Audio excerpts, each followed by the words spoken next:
साहेब, महाविकास आघाडी आणि मनसेचा मोर्चा निघाला आहे आज, काय प्रतिक्रिया? महायुती भक्कमपणे काम करते आहे आणि महाविकास आघाडीमध्ये आता पूर्ण वेळ रिकाम टेकडे कार्यकर्ते आहेत. त्यामुळे असा हौशा गौशा नवशांचा एक मोर्चा निघाला, त्याला महायुती काही फारसं गांभीर्याने घेत नाही. महायुती आपलं काम व्यवस्थितपणे पार पाडते. एक जनक्षोभ तयार करण्यात या मोर्चाच्या माध्यमातून होत आहे असं बोललं जातं. असं आहे, जनक्षोभ कधी म्हणता येईल? जनतेचा उद्रेक झाला किंवा जनता फार नाराज आहे असं काही असेल तर जनक्षोभ म्हणता येईल. याला जनक्षोभ म्हणता येत नाही, याला हौशे गौशे नवशाची यात्रा एवढंच म्हणता येतं.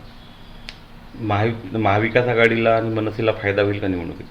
हे येणारा काळ सांगेल. जनतेला कोण काम करतं ते महत्त्वाचं असतं. महायुती काम करते आहे, त्यामुळे महायुतीला मॅन्डेट मिळणार आहे आणि त्याचा धसका घेतला आहे म्हणून ही लोक अशा प्रकारच्या हास्य जत्रा काढत आहेत. साहेब, अजितदादांचे काय वक्तव्यावरून त्यांच्यावर टीका होत आहे. कर्जमाफीच्या विरोधात अजितदादा आहे असं बोललं जात आहे. जे कोणी अशी टीका करतायत ते महामूर्ख आहेत. अजितदादांचं आणि बारामतीचं एक वेगळं नातं आहे. दादा त्या परिवारात बोलत असताना दादांच्या टोनमध्ये बोलत असतात. ते विधान मोडून तोडून काहीतरी दाखवलं गेलं आहे आणि जी लोक ट्विट करून आपल्या नेहमीप्रमाणे बालिश बुद्धीचं प्रदर्शन करतायत त्यांच्या बुद्धीची मला कीव येते. मग ते वडेट्टीवार असोत किंवा रोहित पवार असोत, हे अर्ध्या हळकुंडाने पिवळे झालेले लोक आहेत. यांनी यांच्या मेंदूची तपासणी करणं महत्त्वाचं आहे. अशा मूर्ख लोकांबद्दल मला असं वाटतं बोलण्यात काही अर्थ नाही. शेवटी अजितदादासुद्धा शेतकऱ्याच्या पोटी जन्माला आलेले आहेत आणि त्यांना शेतकऱ्याचं दुखणं काय ते चांगल्या पद्धतीने माहीत आहे.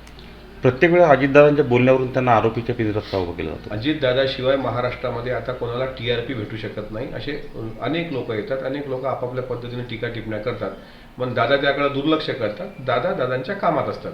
त्यामुळे अजितदादाचं नाव घेतल्याशिवाय आता आपलं TRP वाढत नाही हे ज्या लोकांना माहीत आहे तीच लोक त्यांच्या टीका करतात.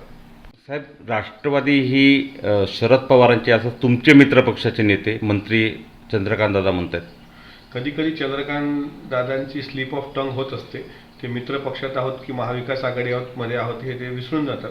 आज ते जे काही बोललेत, वास्तविक त्यांच्या मनात तसं नसेल, पण ते स्लिप ऑफ टंग म्हणजे जीभ बाजूला जाणे अशा प्रकारचा तो प्रकार असावा. पण त्यांना एवढं माहीत असलं पाहिजे की विधानसभेच्या निवडणुकीमध्ये शिवसेनेचा कौल हा एकनाथराव शिंदे साहेबांना होता आणि राष्ट्रवादी काँग्रेस पक्षाचा कौल हा अजितदादांना होता. त्यामुळे जनतेने हे दाखवून दिलेलं आहे. चंद्रकांत दादांच्या प्रमाणपत्राची काही गरज नाही. हे वारंवार असं जाणीवपूर्वक होतं का मग तुमच्या बाबतीत? वाढत्या वयामुळे चंद्रकांत दादांकडून तसं होतं. ABP माझा, उघडा डोळे बघा नीट.